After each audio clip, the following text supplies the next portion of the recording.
రంగారెడ్డి జిల్లా చేవెళ్ల మున్సిపాలిటీ కేంద్రంలోని Damaragidda రామన్నగూడ ward number 10 నుంచి సిపిఐ బలపరిచిన కార్యదర్శి ఎండి మార్బుల్ ఇన్సాఫ్ రంగారెడ్డి జిల్లా అధ్యక్షుడికి టికెట్ ఇవ్వడం జరిగింది. అందుకని MR9 న్యూస్ రంగారెడ్డి జిల్లా స్టాపర్ బంటు నారాయణ సిపిఐ ఎండి మబ్బుల్ ఇన్సాఫ్ రంగారెడ్డి జిల్లా అధ్యక్షులతో రంగారెడ్డి జిల్లా స్టాపర్ నారాయణ ముఖాముఖి ఇంటర్వ్యూ చేయడం జరిగింది.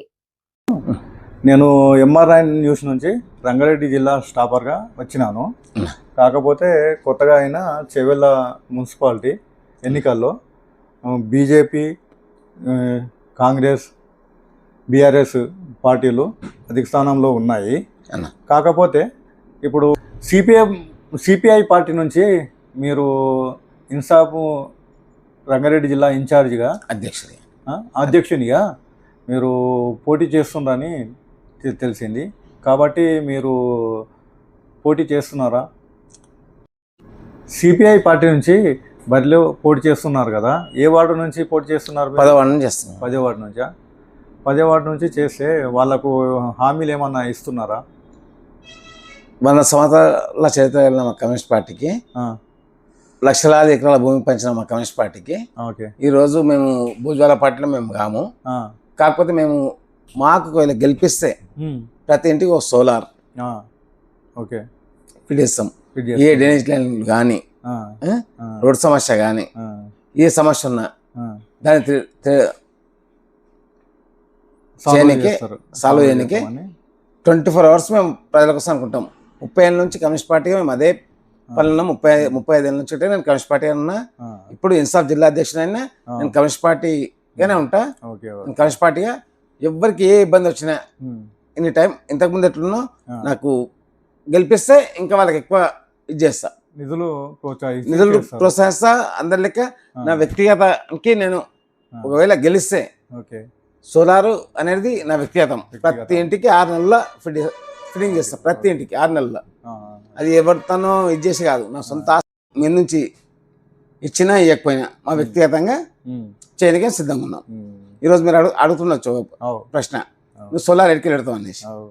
నా వ్యక్తిగత నా ఆస్తి అమ్మన్నా నేను 6 నెలల సోలార్ ప్రతి ఇంటికి ఫిట్ చేస్తా గెలిపిస్తే. ముఖ్యంగా ప్రధానమైన సమస్య ఏంటంటే ఇప్పుడు నేషనల్ హైవే రోడ్ మీద చాలా యాక్సిడెంట్లు అవుతున్నాయి. కాబట్టి ఆ యాక్సిడెంట్లను నిర్మూలించడానికి మీరు గ్రామాలకు రోడ్లు అవి ఇవి అని ఎవరు కొంతమంది పట్టించుకుంటలేరు. ఇప్పుడు అయిన తర్వాతనన్నా కనీసము ఆ రోడ్లను మరమ్మతు చేసే ఉపయోగం కావాలి. మరి ఇప్పుడు దాని విషయంలో మీరు ఏం చేస్తారు? అన్న, కమ్యూనిస్ట్ పార్టీగా ఎప్పుడు ఆ రోడ్ల విషయంలో వీటి విషయంలో ఎప్పుడు కమ్యూనిస్ట్ పార్టీ ముందే ఉంది. కాకపోతే మాకు అక్కడ ఇమేజ్ రాకపోవచ్చు, పబ్లిక్ వరకు ఉన్నది.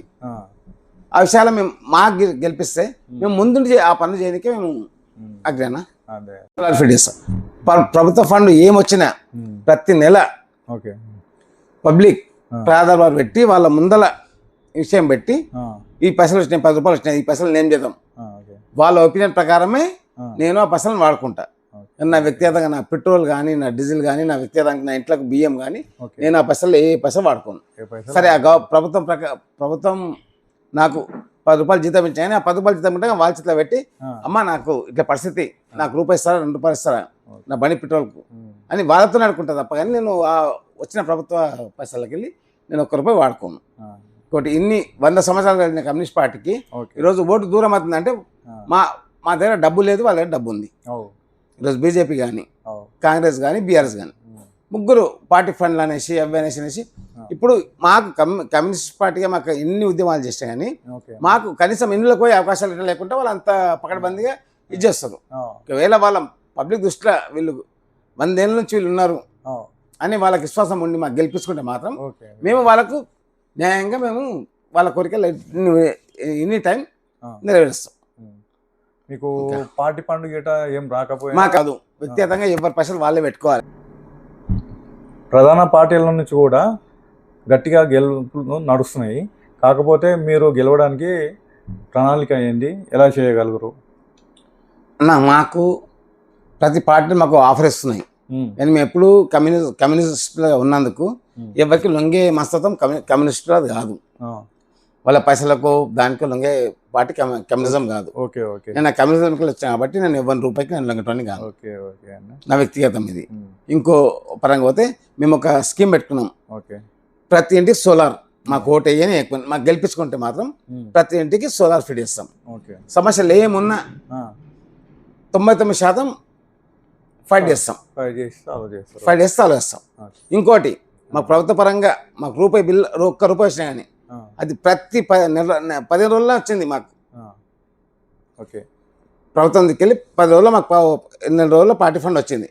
అది ప్రజల సమక్షంలో పెట్టి దాన్ని ఏం చేయాలని వాళ్ళ అభిప్రాయం వరకే మేము దాన్ని ఇది చేస్తాం. కానీ మా వ్యక్తిగతం కానీ మా బండిలో పెట్రోల్ కానీ మా ఇంట్లోకి అన్నానికి కానీ ఒక్క రూపాయి ఎవరిది వాడుకోం. ఆ వచ్చిన పథకంలోకి వెళ్ళి వచ్చిన దాంట్లోకి వెళ్ళి ఒక్క రూపాయి మేము వాడుకోం. అవసరం అనుకుంటే వాళ్ళతో ఆడుకుంటాం తప్పని మేము తప్పులు చేయం. వాళ్ళ లెక్క దొరల భూములు అమ్ముకొని ఆ భూములు అమ్ముకొని అలా కోట్లు పెట్టుకొని ఇది ఏంటంటే రియల్ ఎస్టేట్ వ్యాపారస్తుల లెక్క 5 ఏళ్ళు వాళ్ళని పాలించడానికి చూస్తారు తప్ప కానీ మా అభిప్రాయం అది కాదు. మేము లక్షలాది ఎకరాలు మా కమ్యూనిజం పంచింది. వేల లక్షలాది ఎకరాల భూమి కమ్యూనిజం పంచింది. మేము ఆ తప్పు దోవ పట్టకుండా ఊరి మీద ఉన్న భూమిని 26 ఎకరాల భూమిని ముగ్గురు వాళ్ళ దొరలు గారు వాళ్ళు ఈరోజు దొరలు అయ్యి అనేసి దొరమన్మణ అనేసి అది అనేసి 26 ఎకరాల భూములు అమ్ముకొని ఈరోజు వాళ్ళు కోట్లు పెడతారు. ఎవరు కుప్పల దొడ్లు అవి అన్ని తోసేసి ఇది చేస్తారు. మాకు చెడ్డ పేరు లేదు. మేము ఇంకోటి వాస్తవంగా మాకు గెలిపిస్తే మాత్రం మేము పక్క వాళ్ళ ఎవరి కుప్పల దొడ్లలో ఏముండనో అవి వాళ్ళకి పక్కిప్పిస్తాం అన్న. ఇంత మించి ఏం చెప్పలేమన్నా. తేడా వాళ్ళు ఈరోజు ఓటుకు 30,000 అంటారు, 50,000 అంటారు. అంత తట్టుకునే కెపాసిటీ మా కమ్యూనిస్ట్ పార్టీకి మాకు లేదు. మేము ప్రేమగా అడుగుతాము, అమ్మ మాకు ఈ మేలు చేస్తే మాకు ఓటేస్తే మాకు ఓటేసి మాకు ఆశీర్వదించి గెలిపిస్తే మాత్రం ప్రతి ఇంటి సోలార్ ఫిట్ చేస్తాము. ఇంకోటి ఏ ప్రభుత్వం తన ముష్టి అడగాము. గెలిపిస్తే ఫస్ట్ ప్రిఫరెన్స్ సోలార్. ఆ తర్వాత డ్రైనేజ్ ఉన్నాను, రోడ్లు ఉన్నాయి, ఏమున్నాయి ఇవి కంపల్సరీ మేము చేస్తాం. వార్డు ఎన్నో వార్డు అండి? 10వ వార్డు. 10వ వార్డు. మీ మొత్తం గ్రామం మీ మున్సిపాలిటీలో ఎన్ని ఉంటాయి ఓట్లు? దాని మీద ప్లస్ దాని మీద 350 ఓటు రామనగూడ కలిపి మొత్తం 1296 ఓట్లు. మీ వార్డులో ముఖ్యంగా మీరు సోలార్ ప్రాజెక్టు చేస్తామని చెప్తుండ్రు. ఓకే. మరియు ఇంకా అభివృద్ధి కావాల్సిన పనులు ఏమేమి చేస్తారు చెప్పండి మహబూల్ గారు. ఏమున్నా డ్రైనేజ్ వ్యవస్థ కానీ, బిజ్లీ వ్యవస్థ కానీ, ఓకే, ఇంకోటి మన రోడ్ల వ్యవస్థ కానీ, ఓకే, ఏ ఆర్థికంగా ఎవరికి ఇబ్బంది ఉన్నా మేము కమ్యూనిస్ట్ పార్టీగా వాళ్ళకి ఆదుకోవడానికి సిద్ధంగా ఉన్నాం. మా ప్రభుత్వాలు మీ నుంచి ఇచ్చినా ఇవ్వకపోయినా మా వ్యక్తిగతంగా చేయడానికే సిద్ధంగా ఉన్నాం. ఈరోజు మీరు అడుగుతుండొచ్చు ప్రశ్న, నువ్వు సోలార్ ఎడికి పెడతావు అనేసి. నా వ్యక్తిగత నా ఆస్తి అమ్మన్నా నేను 6 నెలల్లో సోలార్ ప్రతి ఇంటికి ఫిట్ చేస్తాను గెలిపిస్తే. ముఖ్యంగా ప్రధానమైన సమస్య ఏంటంటే ఇప్పుడు నేషనల్ హైవే రోడ్ మీద చాలా యాక్సిడెంట్లు అవుతున్నాయి. కాబట్టి ఆ యాక్సిడెంట్లను నిర్మూలించడానికి మీరు గ్రామాలకు రోడ్లు అవి ఇవి అని ఎవరు కొంతమంది పట్టించుకోవట్లేరు. ఇప్పుడు అయిన తర్వాతనన్నా కనీసము ఆ రోడ్లను మరమ్మతు చేసే ఉపయోగం కావాలి. మరి ఇప్పుడు దాని విషయంలో మీరు ఏం చేస్తారు అన్న? మనం కమ్యూనిస్ట్ పార్టీగా ఎప్పుడు ఆ రోడ్ల విషయంలో వీటి విషయంలో ఎప్పుడు కమ్యూనిస్ట్ పార్టీ ముందే ఉంది. కాకపోతే మాకు అక్కడ ఇమేజ్ రాకపోవచ్చు, పబ్లిక్ వరకు ఉన్నది. ఆ విషయాలు మేము మాకు గెలిపిస్తే మేము ముందుండి ఆ పనులు చేయడానికే మేము అగ్రేనా. అదే మీరు చెప్పిన విషయాలన్నిటికీ చాలా బాగున్నాయి. కాకపోతే మీరు గెలవాలని మేము కోరుకుంటూ మేము MR9 న్యూస్ ఛానల్ నుంచి రంగారెడ్డి డిస్ట్రిక్ట్ స్టాపర్ నుంచి వచ్చిన కాబట్టి మీ శుభాకాంక్షలు. మీ CPI పార్టీ నుంచి మీరు మంచి పనులు చేసి ప్రజలకు ఎల్లవేళలా అందుబాటులో ఉండాలని కోరుకుంటూ మేము సెలవు తీసుకుంటున్నాము. మాకు ఏది లేనప్పుడే మేము ప్రతి ఒక్కరికి ఏదో రకంగా సాయం చేసుకోవడం ఇష్టం. అదే అదే అది పబ్లిక్ దృష్టిలో ఉన్నది. ఆ, ఇంకా బయటికి మేము చెప్పుకుంటే బాగుంటుంది అన్న. సరే అండి, మీరు గెలవాలని అన్న మీ ఆశీర్వాదం అన్న, మేము మీ ఆశీర్వాదం ఎంఆర్ ఉండాలని మేము మేము వస్తాము. సరే, ధన్యవాదాలు. ఓకే.